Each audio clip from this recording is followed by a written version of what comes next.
श्रीमङ्गलमूर्तये नमः। ॐ हनुमते नमः। नमोऽस्तु रामाय सलक्ष्मणाय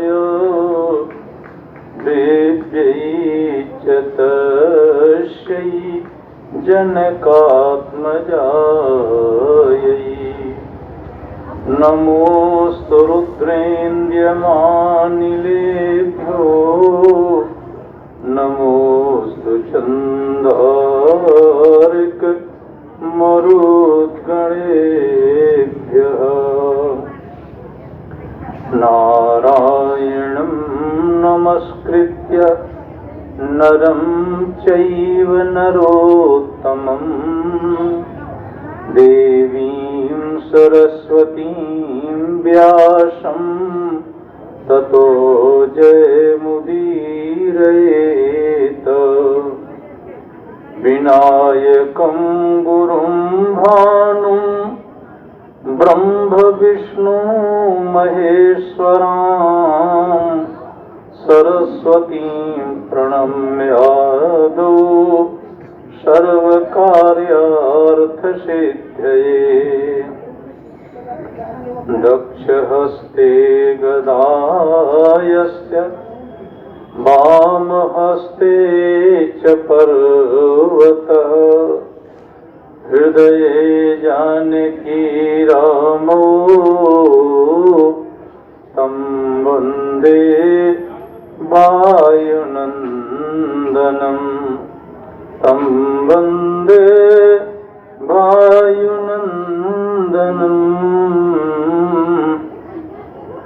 जयन्ती मङ्गला काली भद्रकाली कपालिनी दुर्गा क्षमा शिवा धात्री स्वाहा स्वधा नमोस्तुते।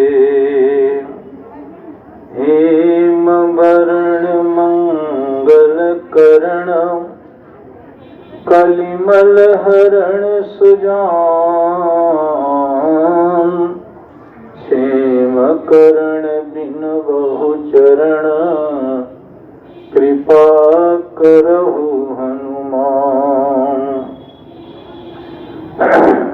शिव समान दाता नहीं विपत्ति विदारण हार। लज्जा सबकी राखियो प्रभु नंदी के असवार। लोग दुख कारण धावहीं कहाँ कहाँ नावहीं मात।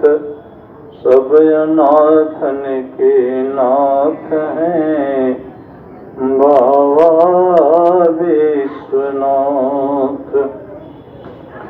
नाथ मोहिन बिसारियो लाख लोग मिल जाए। मुझसे आपको बहुत है आप से मुझको नाय। श्री राधे मोरी स्वामिनी मैं श्री राधे को दास। जन्म जन्म यह पर मागहूँ चरण कमल में देहु वास। कोटि कोटि ब्रह्मांड नायक भक्त वत्सल करुणालय वरुणालय करुणा के सिंधु भगवान श्री राघवेंद्र सरकार त्रिपुर सुंदरी जगत जननी जगदम्बा पराम्बा भगवती श्री जानकी जी अंजनी नंदन बाय नंदन ज्ञानी नामक गण्यम बलवंत श्री संकट मोचन हनुमान जी महाराज देवादि चंद्रशेखर भूत भावन भगवान भोलेनाथ जी महाराज यदुकुल भूषण गोपियों के प्राण वल्लभ राधा के प्राण प्रीतम श्याम सुंदर मुरली मनोहर भक्त वत्सल करुणालय वरुणालय करुणा के सिंधु भगवान श्री कृष्ण चंद्र महाराज, जगत जननी जगदम्बा पराम्बा त्रिगुणात्मिका भगवती श्री महाकाली, भगवती श्री महालक्ष्मी, भगवती श्री महा सरस्वती, जगत जननी जगदम्बा माताएं, अनेकानेक ग्रामांचल से आए हुए भगवत कृपा पात्र उपस्थित सज्जन वृंद, श्रद्धा स्वरूपा ममतामयी वात्सल्यमयी करुणामयी माताएं एवं देवियां था बालक वृंद, परमादरणीय सम्माननीय राजकुल के परिवार के समस्त वरिष्ठ अधिकारी जन, पूज्यपाद समस्त पुजारी जन एवं परमादरणीय पूज्यपाद प्रातः स्मरणी कविकुल चूड़ामणि कलि पावना अवतार गोस्वामी तुलसीदास जी महाराज, परमादरणीय पूज्यपाद उपस्थित संत भगवान विद्वज्जन विप्रजन, प्रत्यक्ष अप्रत्यक्ष रूप से विराजमान 33 करोड़ देवता, 3.5 करोड़ तीर्थ, आए हम आप सब मिलकर के 2-4 बार उस प्राण पिता परमेश्वर प्रभु नारायण जी के नाम का संकीर्तन कर लें। तत्पश्चात श्री हनुमान जी महाराज जी के कृपा के द्वारा परम पवित्र पुनीत इस वैशाख ऐसे पवित्र माह में महीना में हम सब लोग प्राण प्रीतम प्रभु जी की कथा श्री हनुमान जी की कृपा से सुनेंगे जो कथा देव दुर्लभ है, देवताओं को भी सुलभ नहीं है, ऐसी कथा हम सब लोग श्रवण करेंगे।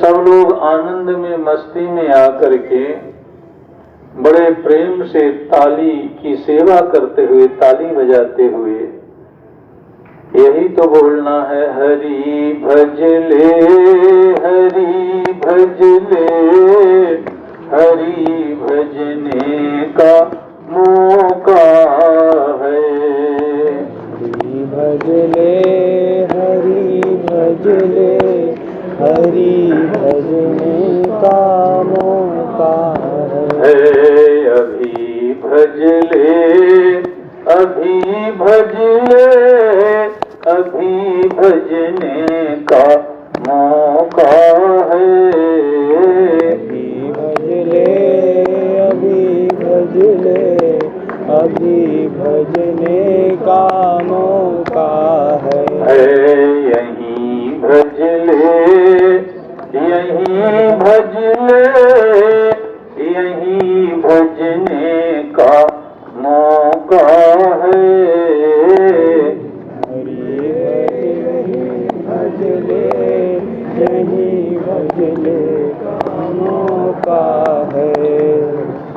बोलिए प्रेम से भक्त वत्सल भगवान की जय, महावीर बजरंगबली महाराज की जय, सत्य सनातन धर्म की जय, अपने अपने माता पिता गुरुदेव की जय, श्री राम कथा की जय, नमः पार्वती पतये हर हर महादेव।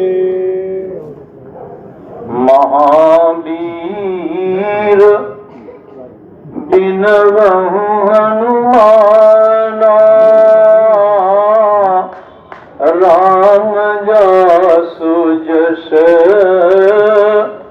आप बखाना, सब सुख लहे तुम्हारी शरणा,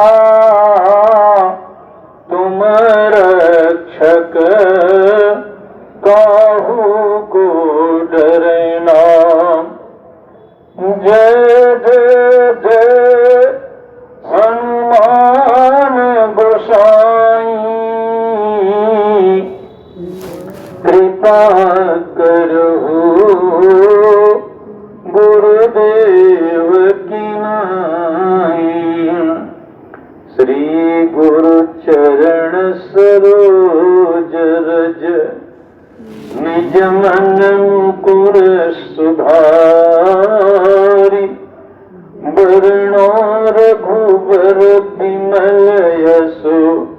जोदायक फल चारि। श्री हनुमान जी महाराज जी की कृपा के द्वारा गत 2 दिवसों से इसी रामचरितमानस के अर्धाली के माध्यम से हम लोग अनेक वेद पुराण उपनिषद की कथा सुन रहे हैं। इसी की व्याख्या चल रही है। आज तक हम आप लोगों को कथा सुनाएंगे। आज हमारे द्वारा कथा का विश्राम होगा। कल से जो है हमारे गुरु भाई शिवाकांत मिश्र जी आएंगे, आप लोगों को कथा सुनाएंगे। और प्रारंभ में भी हमारे गुरु भाई श्री अच्युतानंद पाठक जी महाराज के द्वारा आप लोगों ने कथा सुना। इस समय भारतवर्ष में हमारी गुरु परंपरा चल रही है। हम सब लोग परमादरणीय पूज्य पाठ साकेत निवासी डॉक्टर श्रीनाथ मिश्र जी के शिष्य हैं। उन्हीं की परंपरा से सर्वत्र इस समय कथा चल रही है।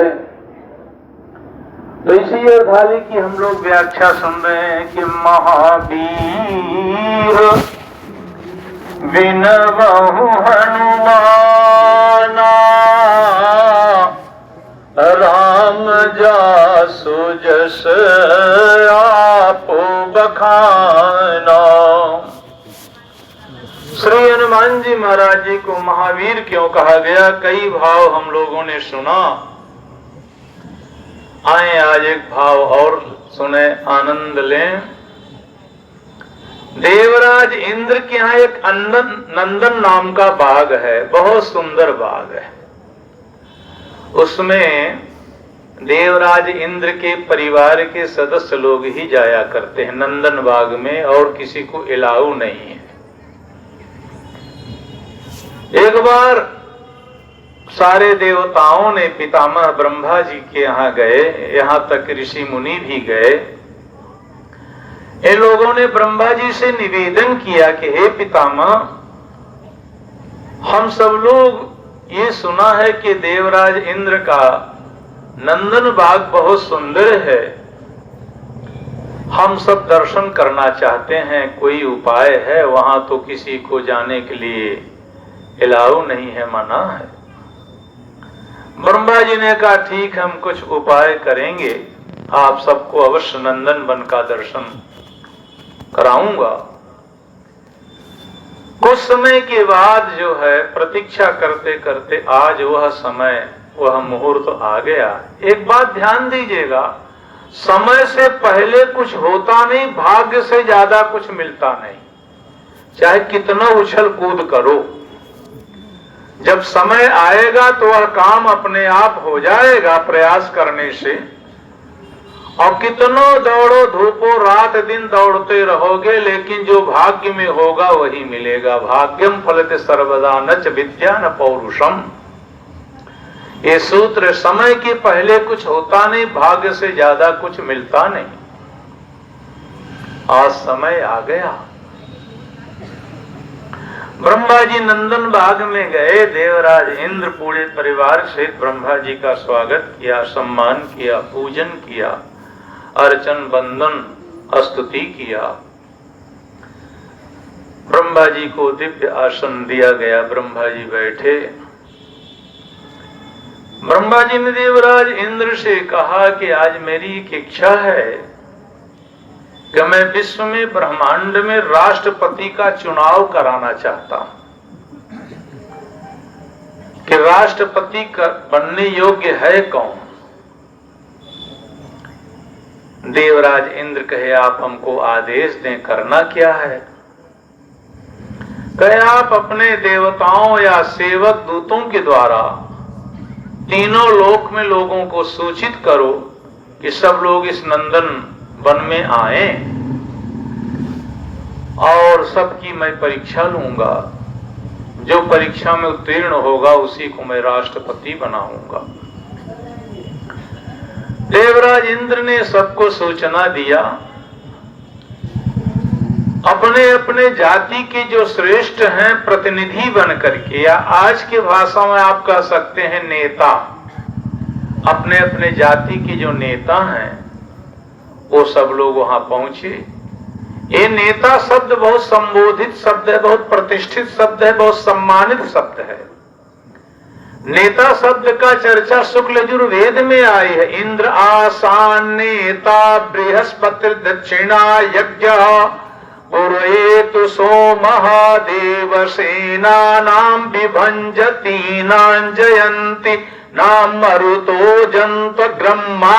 इंद्र आसान नेता, देवताओं के नेता इंद्र हैं। सबको बुलाया गया, सब लोग वहां गए, ब्रह्मा जी को प्रणाम किए और नंदन वन का दर्शन किए।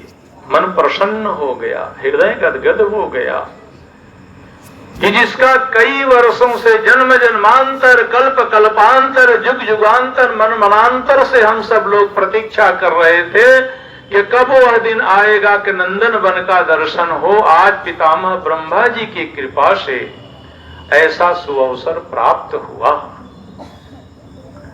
बहुत प्रसन्न हुए, सब लोग अपने अपने आसन में बैठे।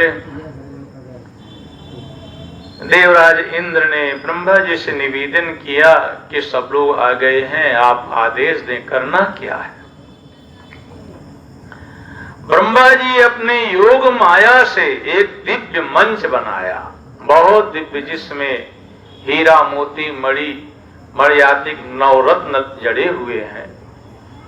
उसी दिव्य मंच में एक बहुत बड़ी विशाल माला रखी गई जिसमें 42 प्रकार के फूल लगे हैं। एक दो फूल नहीं, 42 प्रकार के फूलों से वो माला बनी हुई है। ये सब फूल कल्प वृक्ष के हैं।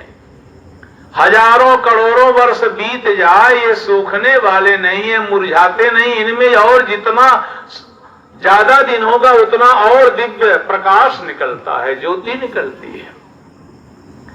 इन फूलों का नाम आपको देवी भागवत में मिलेगा। देवी भागवत में इनका वर्णन है। इन पुष्पों का नाम सुनने मात्र से संपूर्ण अमंगल मंगल हो जाते हैं। जिस तरह हमारे श्री प्रभु राम जी का नाम लेने से सारे अमंगल मंगल होते हैं। आप सब लोग बड़े आनंद मस्ती से बोल जाइए, ये चौपाई सबको याद है। मंगल भवन अमंगल हारी द्रवहु सो दशरथ अजीर बिहारी। अथवा मंगल भवन अमंगल हारी उमा सहित जेहि जपत पुरारी। माता पार्वती जी के साथ जिसको भगवान शंकर जी जाप करते हैं, वो महामंत्र संपूर्ण अमंगलों को मंगल करने वाला वो महामंत्र है क्या? कह राम नाम कर अमित प्रभावा संत पुराण उपनिषद गावा संतत जपत शंभु विनाशी। ये महामंत्र है। जिन कर नाम लेत जग माही सकल यमंगल मूल नसाही।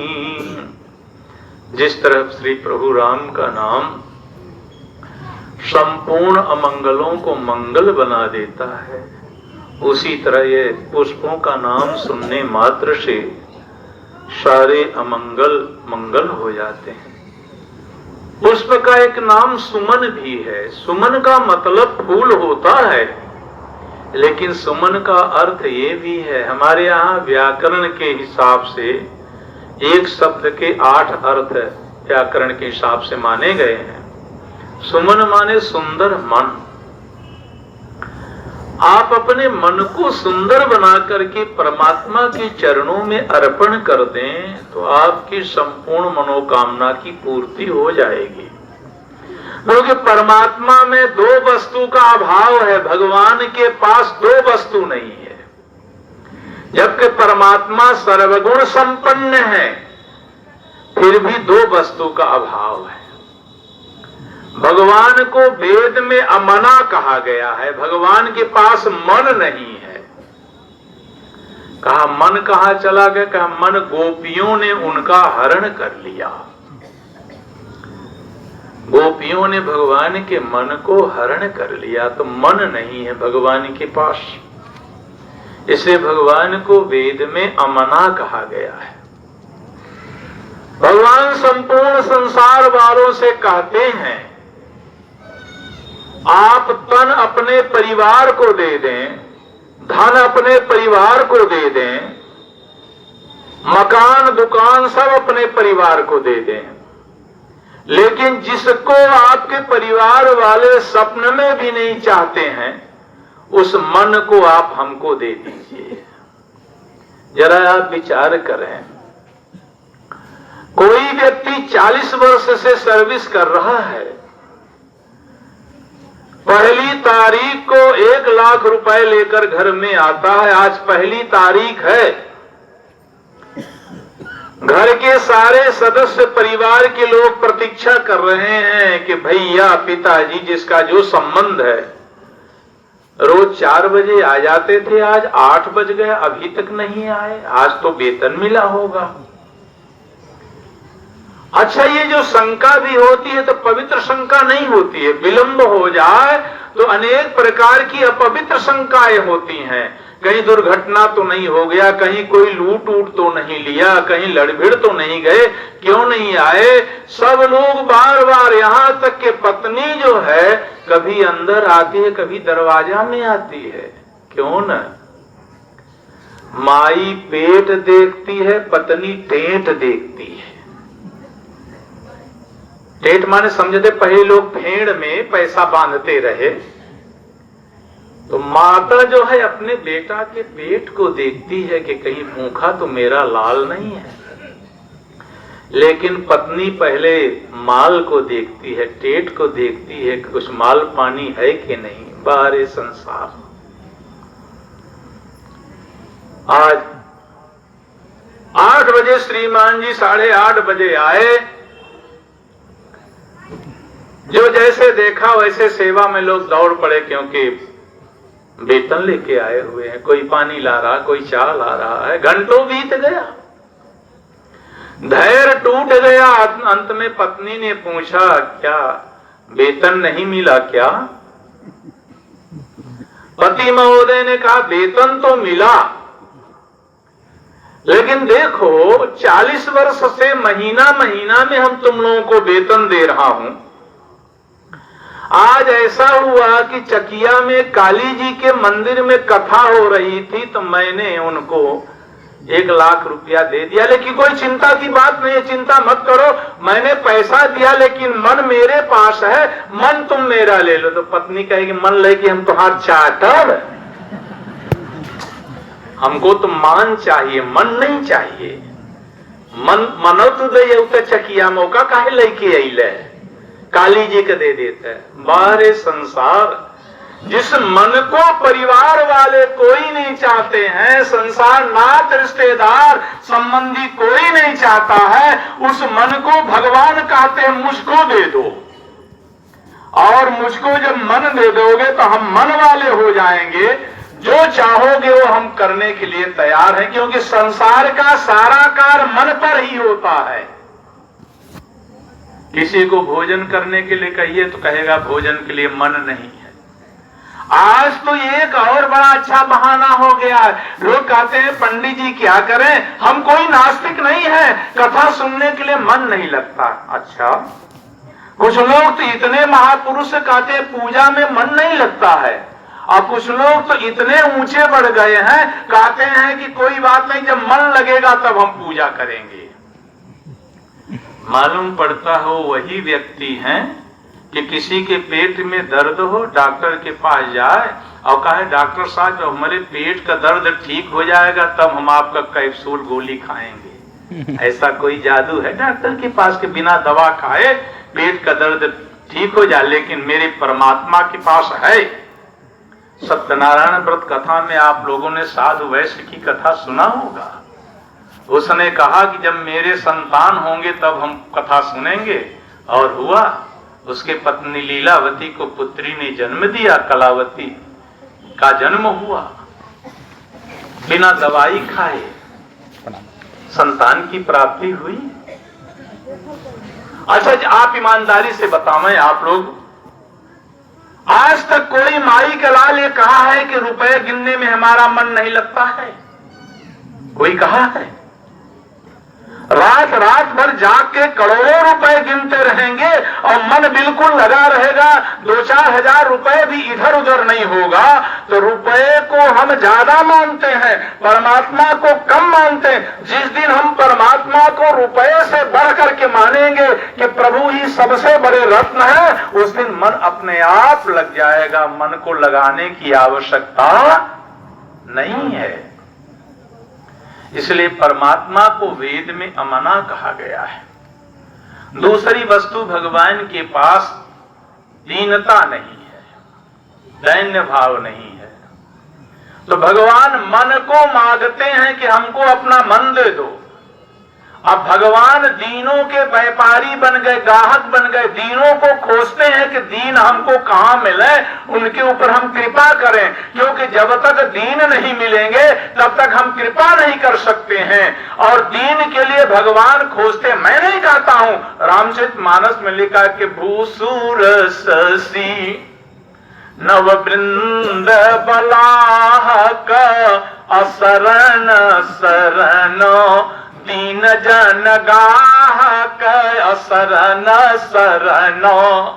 दीन जन गाहक माने व्यापारी। तो दीनों को भगवान खोजते हैं। तो मैं आपसे एक निवेदन कर रहा था, सुमन, अपने मन को सुंदर बना करके परमात्मा के चरणों में अर्पण कर दो, बस जीवन धन्य हो जाएगा। अपने लक्ष्य को प्राप्त कर लोगे। जिस मन को कोई नहीं चाहता, उस मन के लिए भगवान आग्रह करते हैं, हे संसार वाले, जरा अपना मन दे करके तुम मुझको देखो। मन दोगे हम तुमको माला माल कर देंगे। कह लगाना है तो बाग लगाओ, आग लगाना मत सीखो। जलाना है तो दीप जलाओ, दिल का जलाना मत सीखो। गाना है तो हरि गुण गाओ, व्यर्थ का गाना मत गाओ। जाना है तो हरि दर जाओ, और दर जाना मत सीखो। जाना है तो हरि दर जाओ, और दर जाना मत सीखो। इसलिए भगवान कहते हैं, अपने मन को हमको दे दो। बोलिए प्रेम से नमः पार्वती पतये हर हर महादेव।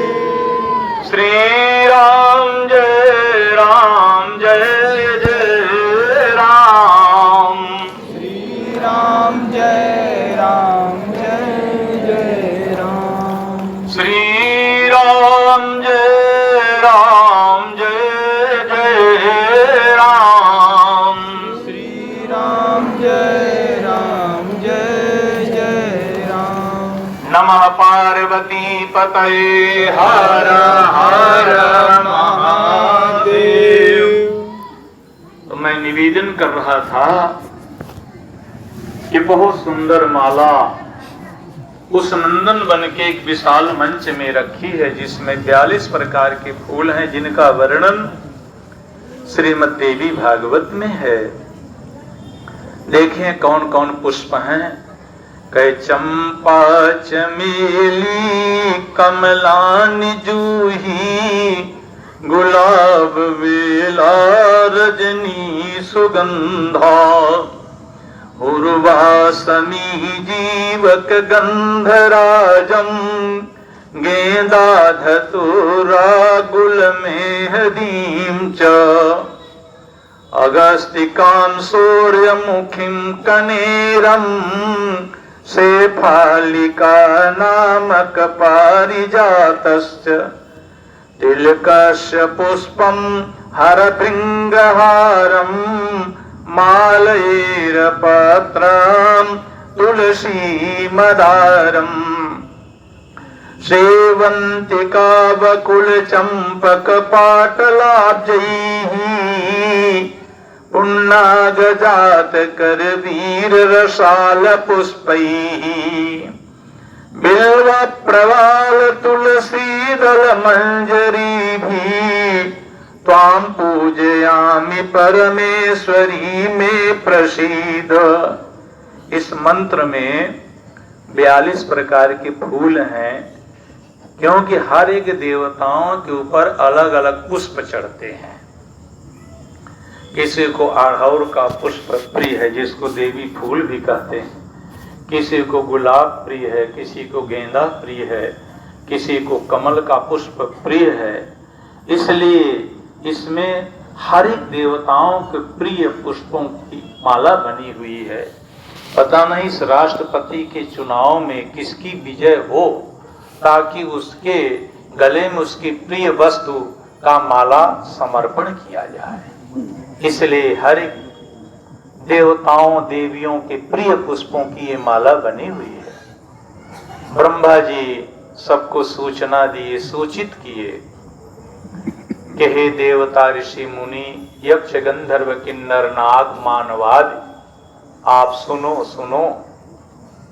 जैसे हमारे यहाँ रामलीला होती है रामनगर में, तो सबको सावधान किया जाता है। सावधान बोलते हैं, सब लोग सावधान होकर के लीला का दर्शन करते हैं, क्योंकि 4 ही कल्याण के मार्ग हैं, नाम रूप लीला धाम।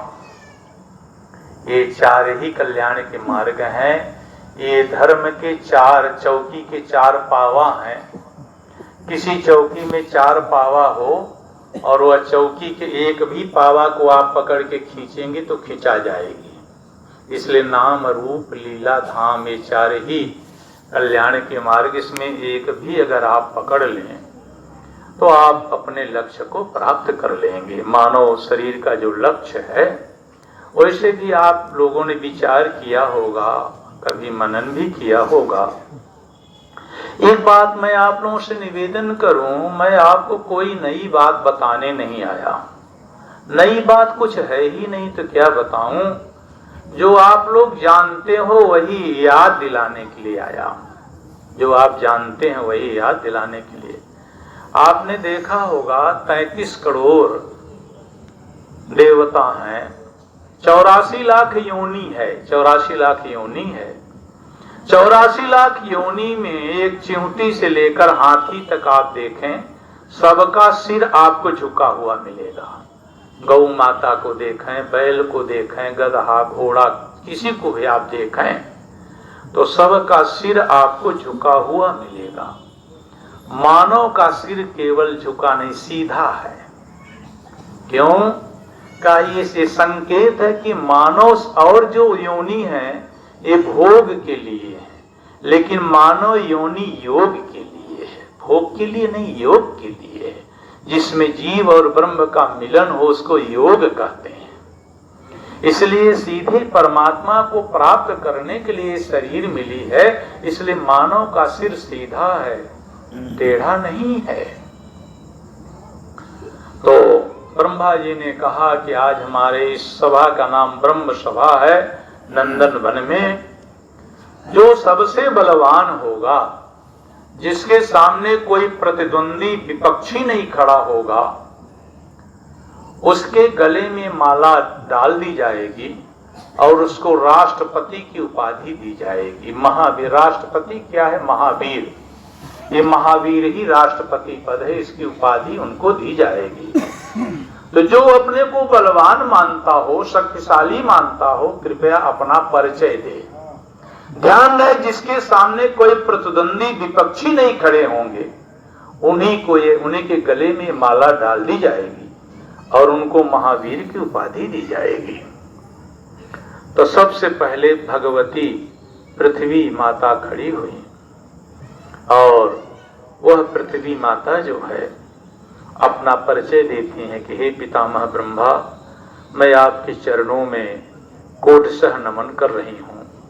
मैं आपकी कृपा से सारे संसार का भार वहन करती हूँ। मुझ पर जो है नदी, सागर, पर्वत सब कुछ हैं। इसलिए ये प्रायः देखा जाता है कि जिसके शरीर में जितना बल हो उतना वजनी वस्तु उठा लेता है। तो हम इतनी वजनी वस्तु उठाएं, इसलिए हमारे बल का अनुमान लगाया जा सकता है। ये माला हमको मिलना चाहिए। ब्रह्मा जी ने इधर उधर दाएं बाएं देखा, कहा बात तो सत्य है। तब तक जो है वहां पर शेषनाग भगवान पहुंच गए, जिनके 1000 सिर है। 1000 सिर वाले शेषनाग जी, जिनको अनंत भगवान भी कहते हैं, जिन अनंत चतुर्दशी हम मनाते हैं, जिस दिन हमारे यहाँ रामनगर की लीला भी प्रारंभ होती है, मुकुट पूजन होता है, भगवान का पूजन होता है। उस अनंत चतुर्दशी अनंत शेषनाग भगवान खड़े हो गए, जिनको संकर्षण भी कहते हैं। मैंने कल बताया था कि हमारे यहाँ 4 नारायण हैं, अग्नि नारायण, सूर्य नारायण, शेष नारायण और लक्ष्मी नारायण। तो शेषनाग जी ने अपना परिचय दिया कि हमारे 1000 सिर है। 1000 सिर में मैंने पृथ्वी को एक सिर में धारण किया, और इस पृथ्वी का वजन हमको सरसों के दाने के बराबर है। अनुमान लगाया जा सकता है कि जो इतनी बड़ी विशाल पृथ्वी है, जिसका कोई भी वैज्ञानिक आज तक आदि अंत का पता नहीं लगा सका कि पृथ्वी प्रारंभ कहाँ से हुई है, पृथ्वी का अंत कहाँ है, नहीं पता लगा सका। हाँ, इतना जरूर पता लगा, समुद्र वसने पर्वतस्तन मंडले, इस पृथ्वी का कपड़ा का काम समुद्र कर रहा है और स्तन का काम पर्वत कर रहे हैं। ऐसी विशाल ये पृथ्वी 16 वर्ष की कन्या के रूप में वहां गई थी। इन्होंने जो है ऐसे पृथ्वी को भी शेषनाग जी अपने सिर में रखे हैं, और उनको सरसों के दाने के बराबर वजन है। पृथ्वी शेषनाग की ओर देखने लगी। शेषनाग जी ने कहा, अगर आप अपना कल्याण चाहती हो तो बैठ जाओ, नहीं अगर हम थोड़ा सा भी सिर हिला देंगे तो तुम रसातल को चली जाओगे, भूकंप आ जाएगा, प्रलय हो जाएगी थोड़ा सा सिर हिलाने से। भगवान की कृपा का आप सर्वत्र अनुभव कर सकते हैं। भगवान जानते थे कि शेषनाग के सिर पर पृथ्वी टिकी रहेगी, इसलिए भगवान ने शेषनाग को कान नहीं दिया है। कहा क्यों?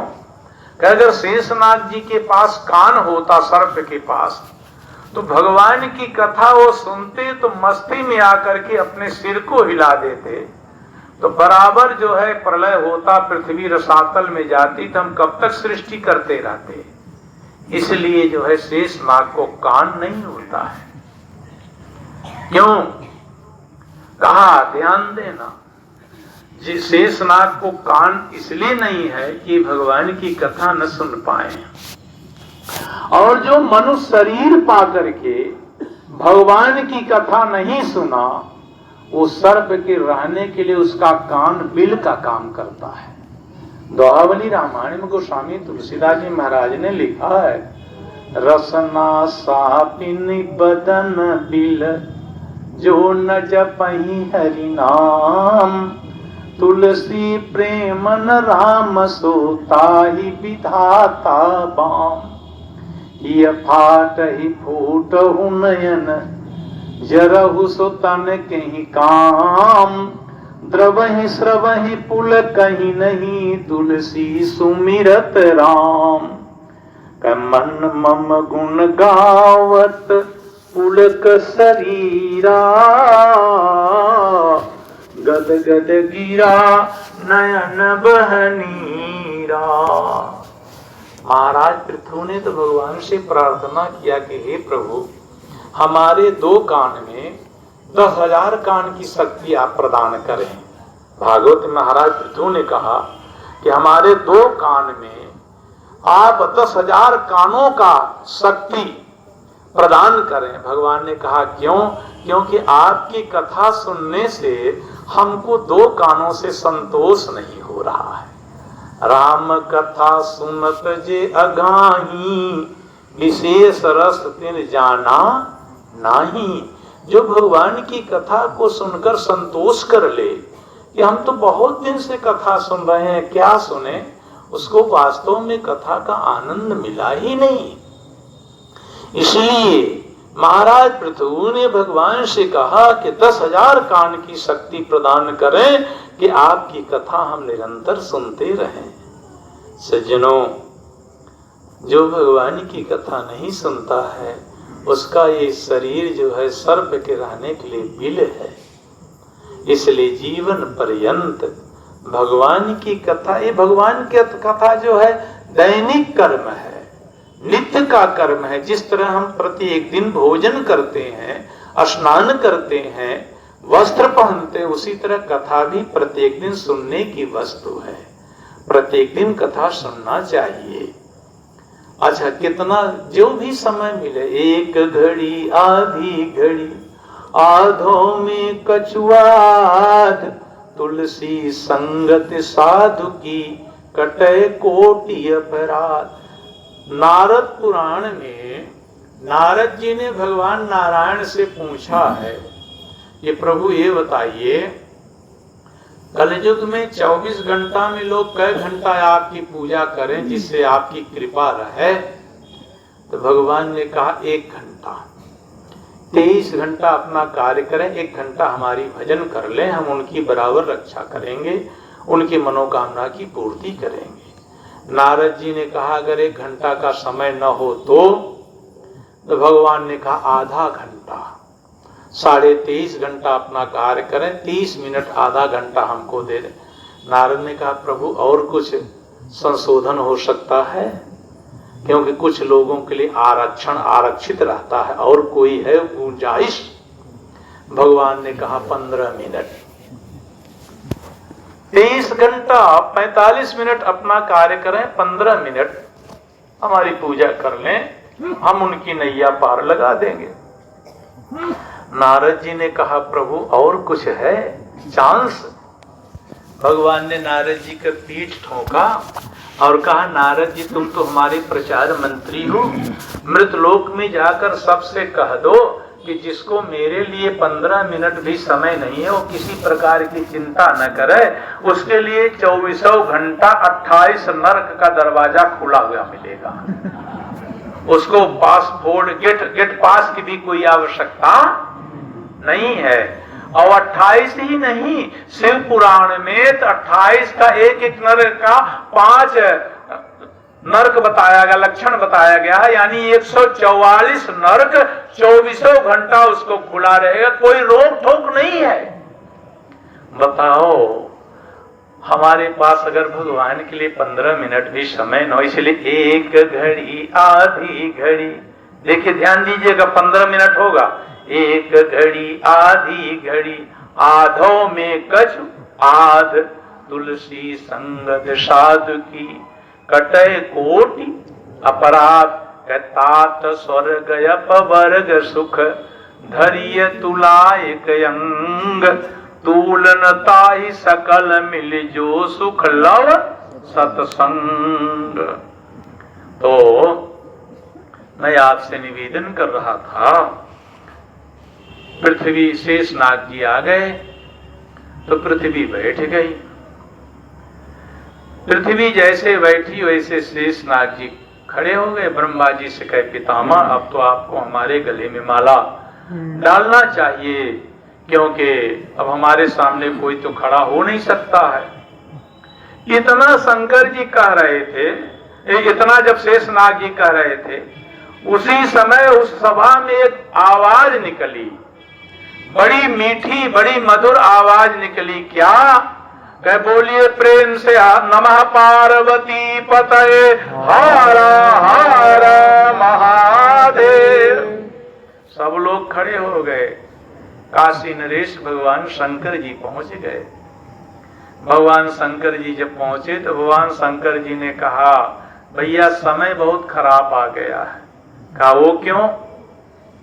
कहा ये जो शेषनाग जी राष्ट्रपति के चुनाव में खड़े हैं, इनके कई पीढ़ी के लोगों को हम गहना बना के पहना, इनके पिता के पिता के पिता को भी मैं गहना बना के पहनाऊं, और ये जो है हमारे सामने चुनाव में खड़े हैं, तो बताओ समय खराब है कि नहीं? क्योंकि शिवही संभोगन करही सिंगारा, जटा मुकुट यही मोरु समारा, कुंडल कंकन पहिरे ब्याला, तन विभूति पट के हरि चाला, ससिल लाट सिर सुंदर गंगा, नयन तीन उपवीत भुजंगा, हो के असंग सर्प का संगम। भगवान शिव जी के पूरे शरीर में श्रृंगार के रूप में सर्प सुशोभित हैं। शेषनाग जी ने देखा तो बैठ गए, भगवान शंकर जी खड़े हो गए। भगवान शंकर जी ने पितामह ब्रह्मा जी से कहा कि मेरे नाम के आगे पहले ही महा लगा है, सब देव मैं महादेव, इसलिए सब वीर मैं महावीर, आप हमारे गले में माला डाल दें। तब ऋषियों ने प्रश्न किया वहां पर, कहा प्रभु ये भगवान शंकर जी को महादेव क्यों कहा जाता है, सब देव महादेव क्यों? तो ब्रह्मा जी ने बताया कि जैसे आज जो है यहाँ चुनाव हो रहा है, उसी तरह बहुत पहले भूतकाल में एक बार हमारे ब्रह्मलोक में क्या सरस्वती नदी के तट में शंखोद्धार तीर्थ में, जहां पर सरस्वती नदी संगम में मिली, समुद्र में मिली है, सरस्वती नदी का जहां संगम है वहां पर ज्ञान यज्ञ चल रहा था। बड़े बड़े ऋषि हैं, लोमस जी महाराज हैं, मार्कंडे जी महाराज हैं, दुर्वासा हैं, दत्तात्रेय जी हैं, कश्यप जी हैं, भृगु जी हैं, नारद जी हैं, देवल हैं, पर्वत ऋषि हैं, बड़े बड़े ऋषि लोग ज्ञान यज्ञ कर रहे थे। यज्ञ भी 3 प्रकार का है, कर्म यज्ञ, द्रव्य यज्ञ, ज्ञान यज्ञ। कर्म यज्ञ वह है जो आप पूजा पाठ के लिए तैयारी करते हैं, कर्म यज्ञ है। द्रव्य यज्ञ वह है जिसमें आप हवन करते हैं, साकल्य आहुति देते हैं। ज्ञान यज्ञ यह है जो इस समय आप कथा सुन रहे हैं, आपका ये जो श्रवण इंद्रिय कान है यही हवन कुंड है, और वक्ता व्यास के द्वारा जो कथा आपके श्रवण इंद्रिय जा रही यही आहुति है। तो ज्ञान यज्ञ श्रेष्ठ बताया गया है। भगवान ने कहा कर्म यज्ञ से, द्रव्य यज्ञ से श्रेष्ठ ज्ञान यज्ञ है। ज्ञान यज्ञ चल रहा था।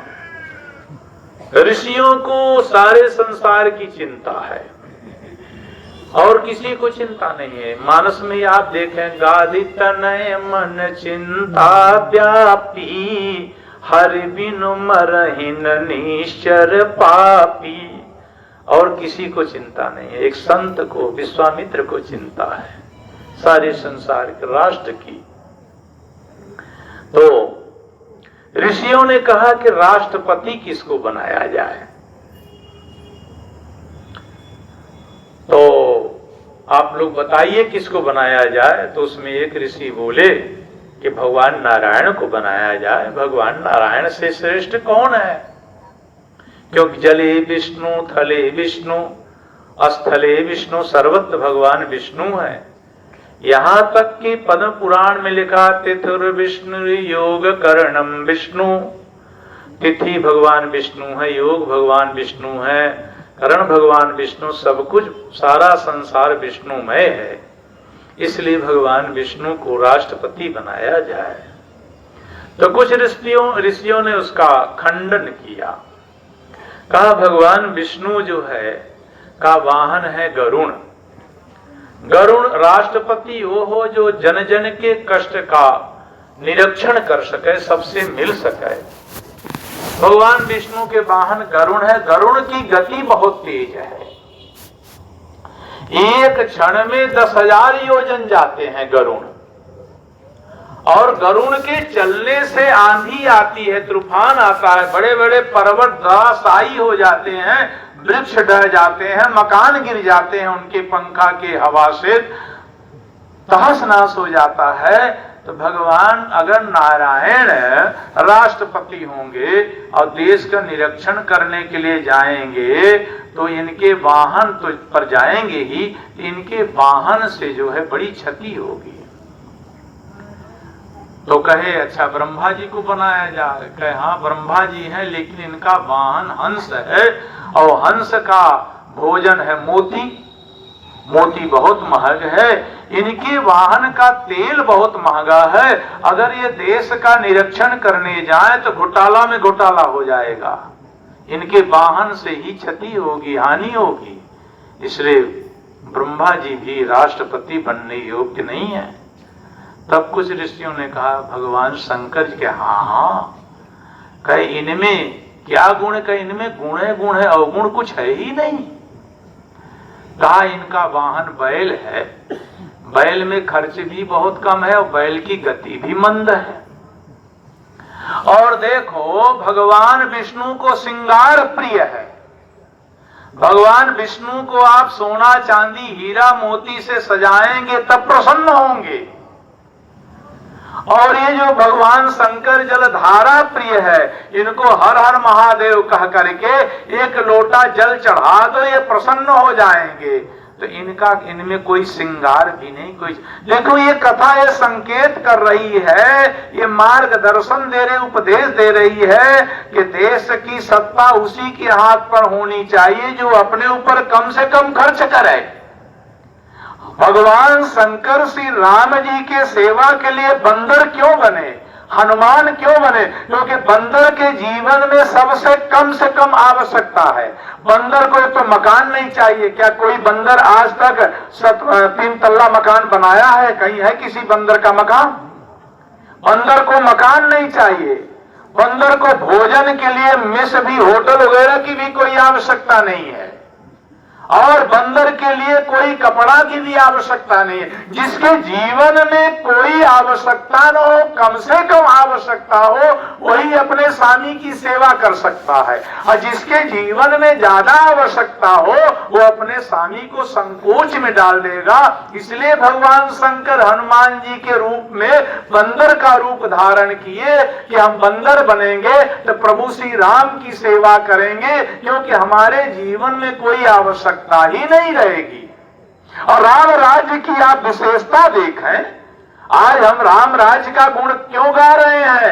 लंका कैसे विदेश में परमात्मा श्री राम ने विजय प्राप्त किया, लेकिन भारत का 1 पैसा नहीं खर्च हुआ। आज हमारे देश में वर्दी के लिए, कपड़ा के लिए करोड़ों अरबों खरबों रुपए खत्म हो रही। अस्त्र शस्त्र के लिए कितना पैसा खर्च हो रहा, कितना वेतन दिया रहा, लेकिन परमात्मा श्री राम ने न किसी बंदर को वर्दी दिया भालू को, और न किसी को कोई व्यवस्था नहीं। भारत का 1 पैसा नहीं लगा और लंका कैसे प्रांत में परमात्मा श्री राम ने विजय प्राप्त किया। यही कारण है कि आज भी हम राम राज्य की कामना करते हैं कि राम राज्य बैठे त्रैलोका, हर्षित भयो गयो सब शोका, बैर न कर काहू सन कोई, राम प्रताप विषमता खोई। सज्जनों, भगवान श्री राम जी के राज्य में एक घाट में शेर और हिरण एक साथ पानी पिया करते थे। वो राम राज्य है, कोई साधारण बात नहीं है। किसी में विषमता था ही नहीं। तो जो उसी के हाथ में सत्ता हो, जो अपने ऊपर कम से कम खर्च कर सके, तो देश के लिए कुछ कर सकता है। और जो अपने ऊपर खर्च करेगा वो देश के लिए क्या करेगा? वो तो अपने ही व्यवस्था में पड़ा रह जाएगा। इसलिए सभी ने कहा कि भगवान शंकर को राष्ट्रपति बनाया जाए। उसी समय जो है भृगु मुनि भगवान शंकर जी का राज तिलक करते हैं और कहते हैं, ये तीनों लोक के निवासी देवता, ऋषि, मुनि, यक्ष, गंधर्व, किन्नर, नाग सब लोग सुन लो, आज से आप सब देव बनना, लेकिन महादेव हमारे शंकर जी हैं। इसलिए भगवान शंकर को महादेव कहा गया। आज भगवान शंकर वही बात दोहरा रहे हैं, ब्रह्मा जी से कह रहे हैं, सब देव मैं महादेव, इसलिए सब वीर मैं महावीर, आप हमारे गले में माला डाल दें। ब्रह्मा जी ने माला उठाया कि गले में डाल दें। उसी समय भगवान शंकर के वाहन नंदी बैल पहुंच गए। नंदी बैल ने कहा भोलेनाथ से, प्रभु ये माला मैं पहनूंगा कि आप पहनेंगे? भगवान शंकर कहे क्यों? कहा मैं आपको अपने पीठ में 24 घंटा बैठा करके ढोता हूं और आप हमारे पीठ में बैठे होते हो तो सर्पों के सहित बैठते हो। भगवान शंकर ने कहा पॉइंट तो इसका बड़ा तगड़ा है, बात सत्य है, क्योंकि सत्यम शिवम सुंदरम, सत्य कह रहा है। अगर मैं सर्प को माला बना के पहनने के कारण माला के अधिकारी हैं तो ये तो हमको पीठ में बैठा के ढोते हैं। इसलिए कर त्रिशूल डमरू विराजा, चले बसह चढ़ी बाजही बाजा, चले बसह चढ़ी बाजही बाजा। शंकर जी के वाहन नंदी हैं, बैल हैं। ये नंदी क्या है, बैल क्या है? धर्म का प्रतीक है। देखिए ये बैल में लगाम नहीं होती है और ये घोड़ा जो है काम का प्रतीक है, घोड़ा में लगाम है। काम को आप सीमित रखें, कंट्रोल में रखें, लेकिन धर्म को सीमित करने की आवश्यकता नहीं है। धर्म में कोई लगाम नहीं है।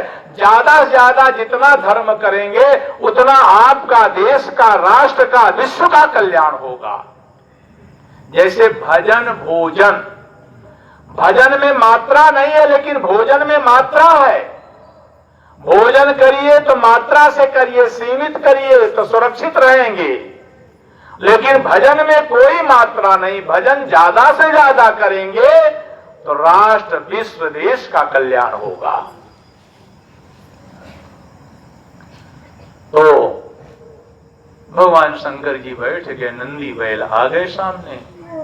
कहा आप हमारे गले में माला डालें, हम महावीर। ब्रह्मा ने माला उठाया कि नंदी के गले में डाल दें। उसी समय लंका नरेश रावण पहुंच गया। रावण का ठहरिए ठहरिए पितामह, कोई साधारण चुनाव नहीं, राष्ट्रपति का चुनाव है, ठहरिए आप जल्दबाजी न करें। ब्रह्मा ने कहा तुम्हारा परिचय? कहा मैं लंका नरेश रावण हूं। तुम में क्या बल है? तो रावण ने नंदी से कहा आप हमको नहीं जानते हो? नंदी ने कहा कि हम इस समय केवल माला को जानते हैं और किसी को नहीं जानते हैं। बड़ा सुंदर संकेत, अपने लक्ष्य को आप देखें। आप सब लोग जानते हैं महाभारत की कथा। गुरुदेव द्रोणाचार्य ने दुर्योधन से पूछा, एक परीक्षा ले रहे थे, एक पेड़ के डाली में चिड़िया को बैठाए और चिड़िया की आंख में निशाना लगाना था। दुर्योधन से कहे उठो पुत्र तुम निशाना लगाओ। दुर्योधन धनुष में बाण चढ़ाया। द्रोणाचार्य ने पूछा क्या देख रहे हो? दुर्योधन ने कहा गुरुदेव हमारे पिताजी धृतराष्ट्र हैं, मैं धृतराष्ट्र नहीं हूँ, मैं तो आकाश देख रहा हूँ, पृथ्वी देख रहा हूँ, पेड़ पौधा सब कुछ। कह बैठ जाओ। इसी तरह सबसे पूछे, अंत में अर्जुन उठे।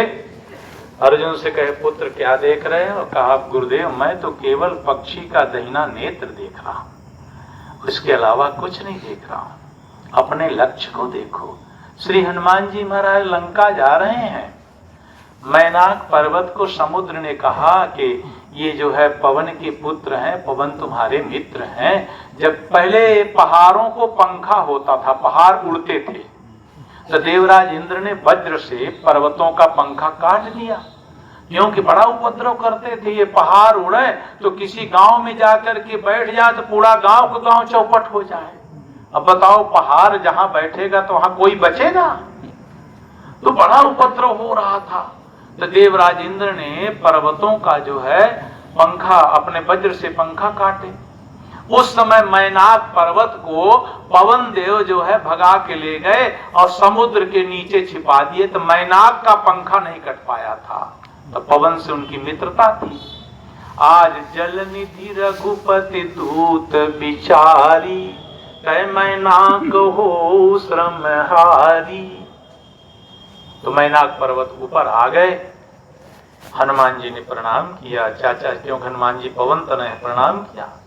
मैनाक पर्वत ने कहा, बेटा तुम समुद्र 400 कोष है जा रहे हो, मुझ पर विश्राम कर लो। हनुमान जी ने समुद्र को, मैनाक को प्रणाम किया। क्या शिष्टाचार है, प्रणाम करते का हनुमान तेहि पर साकर पुनि कीन प्रणाम, राम काज कीन्हे बिनु मोहि कहाँ विश्राम। चाचा जी मैं आपका स्वागत स्वीकार करता हूं, लेकिन जब तक श्री राम का कार्य नहीं करूंगा तब तक मैं विश्राम नहीं ले सकता। अब वास्तव में राम में ही तो विश्राम है। आज वर्तमान समय में हम लोग विष पान कर रहे हैं।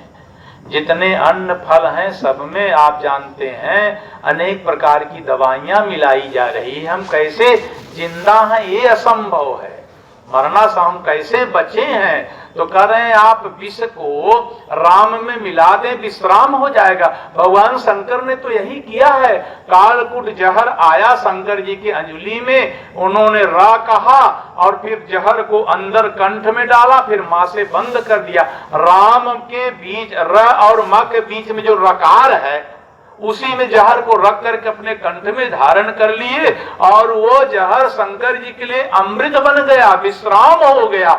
इसलिए आप उस विष को राम में मिला दें, विश्राम बन जाएगा। तो हनुमान जी कहा कि बिना राम कार्य की, उसी तरह हम लोगों को भी ये शरीर राम काज के लिए मिली है। बिना राम कार्य के लिए विश्राम कहां, राम में ही तो विश्राम है। अच्छा आप देखें, अभी आप माने कि ना माने, लेकिन मरने के बाद आप तो नहीं मानेंगे, उस समय तो आपको होश नहीं रहेगा, लेकिन आपके परिवार के लोग सब मानेंगे और कहेंगे राम नाम सत्य है, राम नाम जिंदा कहेंगे काम नाम सत्य है, मरने पर कहेंगे राम नाम सत्य है। जबकि भगवान शंकर कहते क्यों मैं कहूं अनुभव अपना, असत हरि भजन जगत सब सपना, सत हरि भजन जगत सब सपना। इसलिए अपने लक्ष्य को देखना चाहिए। नंदी ने कहा कि मैं केवल माला को देखता हूं। रावण ने कहा आप मुझको नहीं जानते हो। कहा नहीं। रावण ने अपना परिचय दिया कि मैं लंका नरेश हूं, मेरे बस में सारे देवता ऋषि मुनि सब मेरे बस में हैं। कह रवि शशि पवन वरुण धन धारी, अयगिन काल यम सब अधिकारी, अयाय सुख रही सकल भय भीता, अन्न वही आई नित चरण विनीता, भुज बिल विश्व बस करी राखे से को न स्वतंत्र, मंडली कमन रामन राज करे निज मंत्र। रावण ने किसी को स्वतंत्र नहीं रखा, सबको परतंत्र कर दिया। रावण ने नंदी से कहा तुम मेरे बारे में नहीं जानते, मैं वही रावण चलत दशानन डोलत अवनी, अगरजत गर्व श्रवहि सुर रवनी। मेरे चलने से पृथ्वी डोलती है, मेरे गर्जना करने से देवांगनाओं का गर्भपात हो जाया करता था। मैं प्रतापी रावण हूं। अच्छा तुम मुझको नहीं जानते हो? कहे नहीं। तो रावण ने कहा आप जानोगे। क्या? कहा तुम भगवान शंकर जी को अपने पीठ में बैठाते हो? कहे हाँ, ये भी कोई पूछने की बात है? रावण ने कहा हाँ मैं। तो नंदी कहा मैं क्या, बताओ। कहा मैं एक समय भगवान शंकर जी के पूरे परिवार के सहित और तुम्हारे कैसे हजारों पशुओं के सहित कैलाश पर्वत उठा लिया था। कौतुक ही कैलाश पुनलीन से जा उठाए, मनो तौल निज बाहुबल चला बहुत सुख पाए। जैसे कोई 4-5 साल का बच्चा गेंद, छोटे गेंद को उठा लेता है, उसी तरह रावण खेल खेल में कैलाश पर्वत को उठा लिया। इतना सुनते ही नंदी बैल बैठ गए। रावण सामने आया, कहा हम महावीर, हमारे गले में माला डालें, हम महावीर हैं। उसी समय सज्जनों किष्किंधा नरेश बांदरराज बाली पहुंच गया। बाली को देखते ही रावण भयभीत हो गया, डर गया। बांदरराज बाली ने थोड़ा सा कौतुक किया, मजाक भी किया, क्यों लंका नरेश, माला पहनने की इच्छा है? रावण कहा अगर आपका बहुमत मिल जाए तो मैं पहनने की इच्छा तो है। तो बांदरराज बाली ने कहा कि माला पहन के रहोगे कहां? का राष्ट्रपति का स्पेशल बंगला मिलेगा, नहीं तो लंका सोने की नगरी तो है ये है। तो बाली ने कहा मैंने तेरे लिए बहुत सुंदर महल बनवाया हूं, माला के सहित तुम वहीं रहोगे। रावण का उस महल का नाम क्या है? बाली ने कहा कांक। 6 महीना में तुमको रिटायर किए थे, इस बार कभी रिटायर नहीं करेंगे, कांक में दबाए रहेंगे माला के सहित। रावण का धत तेरी माला में आग लागे, ऐसी माला लेकर क्या करूंगी जब नरक में जिंदगी भर रहना है। रावण भयभीत हो गया। बाली बहुत बलवान था। बाली के बल का परिचय सुग्रीव भगवान श्री राम से दे रहे हैं कि ताके भय रघुवीर कृपाला, सकल भुवन में फिरऊं बिहाला, यहाँ साप वश आवत नाही, तदपि सभीत रहूं मन माही। सुग्रीव ने कहा बाली ने मेरा पीछा किया, मैं भाग चला। लक्ष्मण जी कहे भागने में आप बहुत तेज मालूम पड़ते हैं। कहे हाँ छोटे सरकार, कहां गए भाग के? कहे पृथ्वी के नीचे 7 तल्ला है, मैं 7 तल्ला अतल बीतल सुतल तलातल महातल सातल पाताल गया। बाली वहां भी हमारा पीछे किया, कहे जहां मिलोगे वहीं मारेंगे।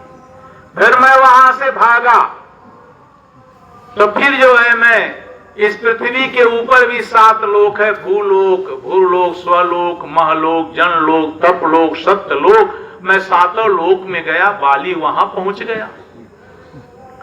तब फिर वहां से मैं वापस हुआ।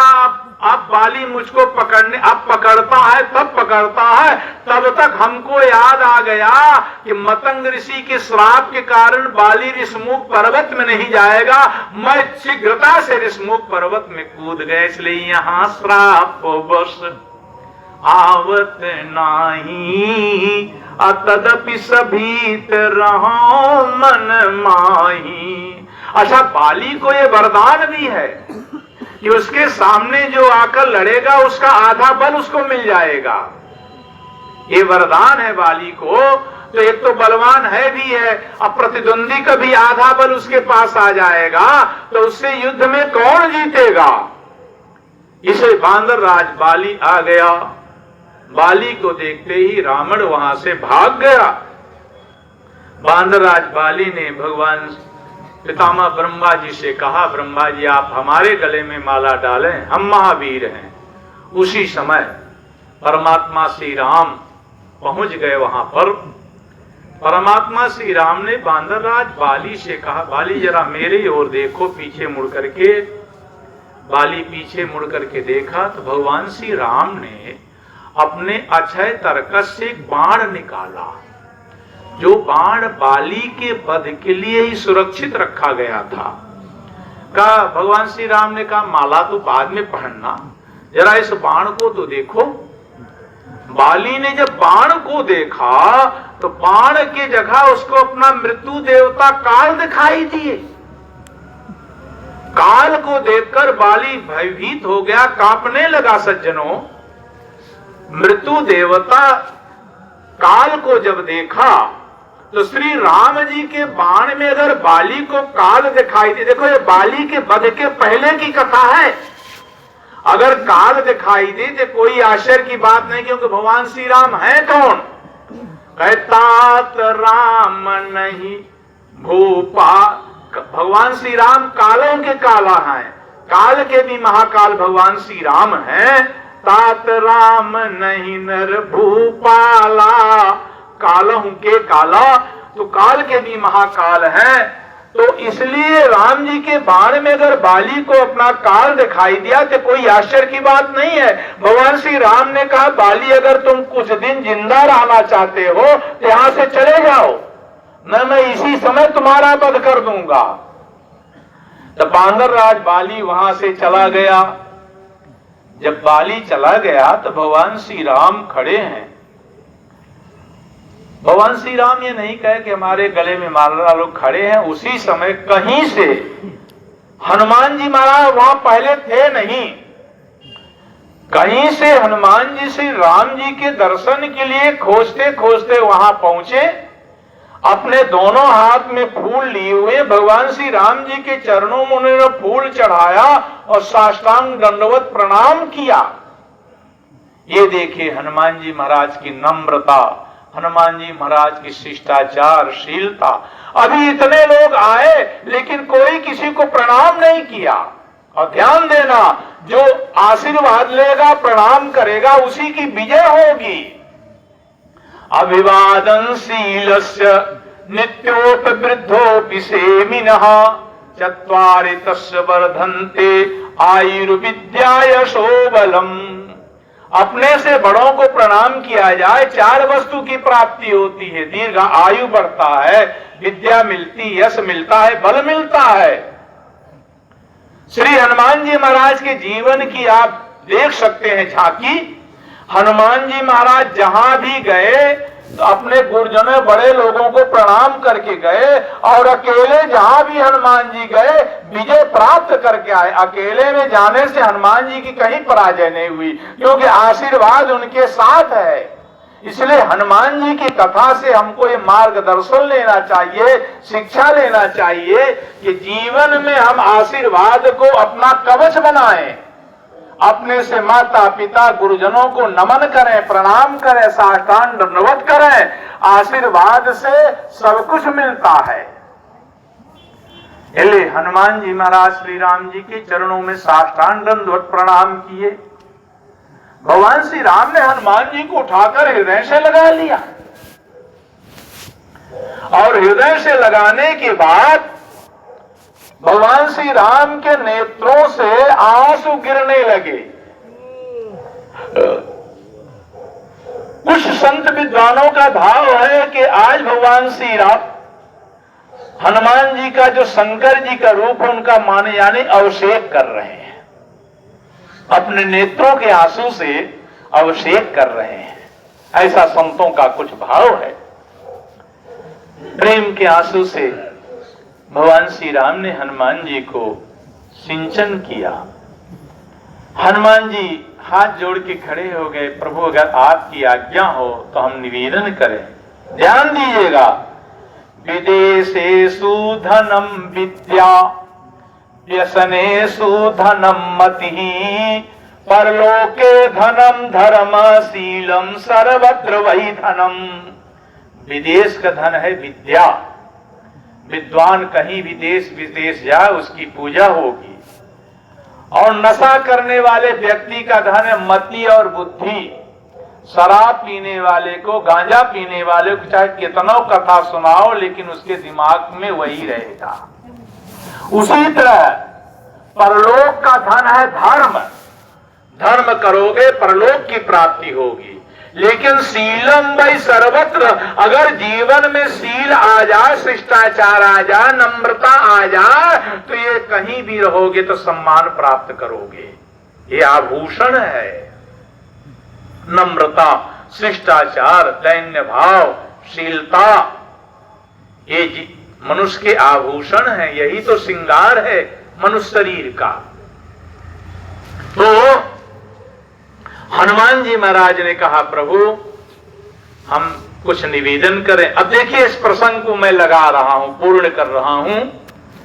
तो भगवान श्री राम ने कहा, हाँ हाँ बोलो हनुमान, क्या कहना चाहते हो।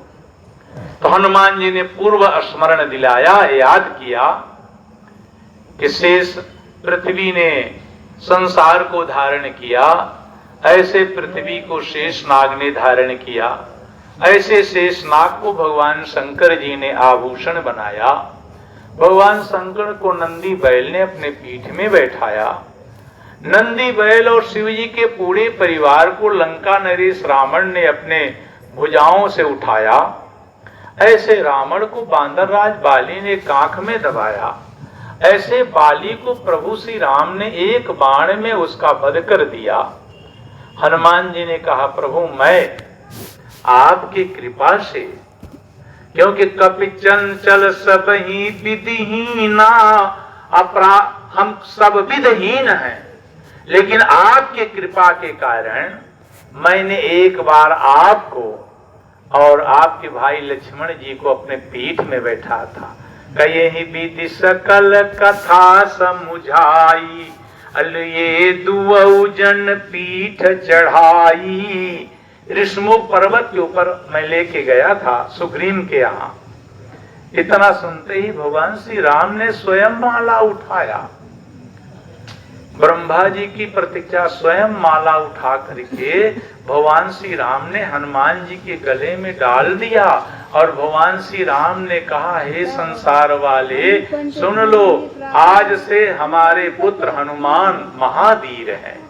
तब बाबा तुलसीदास जी को चौपाई लिखना पड़ा कि महावीर बिनवहु हनुमाना, राम जासु जस आपु बखाना। तो देखिए हमारे यहाँ की गुरु परंपरा है, हम लोग जो एक चौपाई उठाते हैं हनुमान जी की कृपा से बोलते हैं। हमारे पहले हमारे गुरु भाई भी श्री राम जी की स्वभाव प्रभाव पर बोले रहे, आप सुने होंगे, वो भी 3 दिन आप लोगों को कथा सुनाए। हम भी हनुमान जी महाराज जी की कृपा से महावीर प्रसंग उठाए और 3 दिन तक आपसे कई भाव करके निवेदन किया कि हनुमान जी महाराज महावीर क्यों हैं, कई भाव देने का प्रयास किया गया। अब देखो आज हमारे द्वारा कथा का विश्राम दिवस है, इसलिए आप सबके कल्याण के लिए मंगल की कामना करते हुए भगवान से ही निवेदन करूंगा, क्योंकि हरिवंश पुराण में का पहला श्लोक है जिसमें बताया गया है कि व्यास जो है भगवान विष्णु का स्वरूप है। तो इसलिए आप सबके कल्याण के लिए भगवान से ही प्रार्थना है। सर्वे भवन्तु सुखिनः, सर्वे सन्तु निरामया, सर्वे भद्राणि पश्यन्तु, मा कश्चित् दुःखभाग् भवेत्। पूर्णमदः पूर्णमिदं पूर्णात् पूर्णमुदच्यते, पूर्णस्य पूर्णमादाय पूर्णमेवावशिष्यते। आज कथा इतनी भई, सुनहु वीर हनुमान, राम लखन जानकी सहित सदा करहु कल्याण। जासु नाम भव भेखज हरण घोर त्रयशूल, सो कृपाल मोहितों पर सदा रहु अनुकूल। राजा राम राजा राम राजा राम राजा राम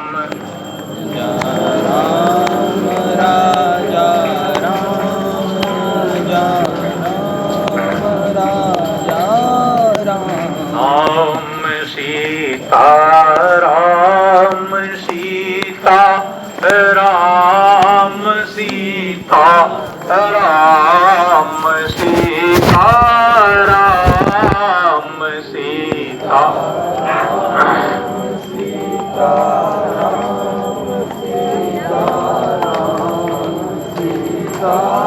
राम राधे श्याम राधे श्याम राधे श्याम राधे श्याम।